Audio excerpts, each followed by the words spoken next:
ಆತ್ಮೀಯ H16 news ಅರ್ಥಾತ್ ಹೇ ಸಿದ್ದರಾಮಯ್ಯಗೆ ಸ್ವಾಗತ. ನಾನು ನಿಮ್ಮ ಎಂ.ಐ. ಮಲ್ಲಪ್ಪ ಜೋದರ. ಆತ್ಮೀಯರೇ, ನಮ್ಮ ಡಿ.ಕೆ. ಶಿವಕುಮಾರ್ ಅವರು ಸಿದ್ದರಾಮಯ್ಯ ನಮ್ಮ ಪಕ್ಷದ ನಾಯಕರು ಅಂತ ಒಂದಿನ ಸ್ಪಷ್ಟನೆ ಕೊಡೋ ಪ್ರಯತ್ನ ಮಾಡ್ತಾಯಿದ್ದಾರೆ. ಸ್ಪಷ್ಟನೆ ಯಾಕೆಂದರೆ ಗೊಂದಲಗಳು ಶುರುವಾಗಿಬಿಟ್ಟಿದ್ದಾವೆ. ಅದರಲ್ಲೂ ಸಿದ್ದರಾಮಯ್ಯ ಪರ ಇದ್ದಂಥ ಶಾಸಕರು ಮಂತ್ರಿಗಳು ಜೋರದಾರ್ ಬೆಡ್ ಬಿಸ್ತಾ ಇದ್ದಾರೆ.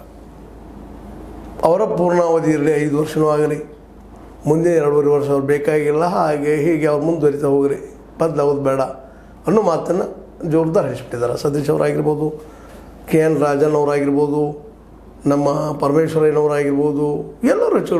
ಈಗ ಈವನ್ ಖರ್ಗೆ ಅವರು ಸಹಿತ ಆ ಪರ ಇದ್ದಂಗೆ ಕಾಣ್ತಾ ಇದ್ದಾರೆ. ಜೊತೆಗೆ ದಲಿತ CM 2028ಕ್ಕೆ ಮಾಡುವ ದಿಶೆಯಲ್ಲಿ ಹೆಜ್ಜೆ ಇಡ್ತಾ ಇದ್ದಾರೆ. ಈ ಒಂದು ಬೆಳವಣಿಗೆ ಏನಾಗಿದೆಪ್ಪ ಅಂದ್ರೆ ಡಿ.ಕೆ. ಶಿವಕುಮಾರ್ ಅವ್ರಿಗೆ ಕಬ್ಬಿಣದ ಕಡಲೆ ಇವತ್ತಿನ ಸಂದರ್ಭದಲ್ಲಿ.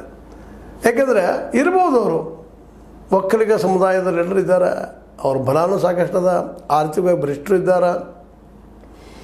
ದಕ್ಷಿಣ ಕರ್ನಾಟಕ ಮೇಲೆ, ಅದರಲ್ಲೂ ಮೈಸೂರು ಇಲಾಖೆ ಮೇಲೆ ಭಾಳಷ್ಟು ಪ್ರಭಾವಿ ಇದ್ದಾರೆ. ಮೈಸೂರು ವಲಯದಲ್ಲೇ, ಅದೇ ವಲಯದಲ್ಲಿ ಸಿದ್ದರಾಮಯ್ಯ ಬರ್ತಾರೆ ಮತ್ತು ಬೇರೆ.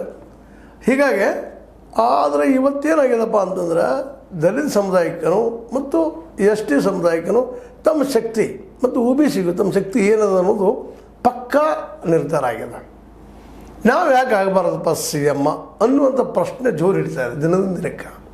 ಇವತ್ತೇನೋ ಸತೀಶ್ ಅವ್ರು ಹೇಳ್ತಾ ಇದ್ದಾರೆ 2028ರಲ್ಲಿ ನಾನಪ್ಪ CM ಪೋಸ್ಟ್ ಇಲ್ಲ, ಅವರು ಮಾಡ್ತೀನಿ ಕಾಂಪಿಟೇಷನ್ ಅಂತ ಹೇಳ್ತಾ ಇದ್ದಾರೆ. ಅದು ಅವ್ರಿಗೆ ಗೊತ್ತದ. ಖರ್ಗೆ ಅವರಿದ್ದಾರೆ, ಜೊತೆಗೆ ನಮ್ಮ ಪರಮೇಶ್ವರಪ್ಪನವರಿದ್ದಾರೆ, ಅನೇಕ SC ತಮಗಿದ್ದು ಲೀಡರ್ಗಳಿದ್ದಾರೆ. ಅವರನ್ನು ಮೀರಿ ನನಗೆ ಕೊಡು ಅಂತ ಹೇಳೋದು ಅಷ್ಟು ಸುಲಭದ ಮಾತಲ್ಲ ಅನ್ನೋದು ಅವ್ರಿಗೆ ಮನವರಿಕೆ ಆಗಿದೆ.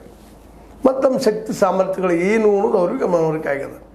ಹೀಗಾಗಿ ಅವರಿದ್ದಂಥವ್ರು 2028ರಲ್ಲಿ ಮೊದಲು ಗೆಲುವು ಕೊಡ್ಕೊಂಡು ಅನ್ನುವಂಥ ಮಾತು.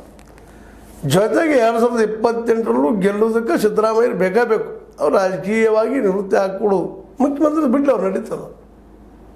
ಆದರೆ ಅಷ್ಟು ಪ್ರಭಾವ ಇದ್ದಾರೆ, ಒಬ್ಬ ಮಾಸ್ ಲೀಡರ್ ಇದ್ದಾರೆ, ಅವ್ರು ಬೇಕು.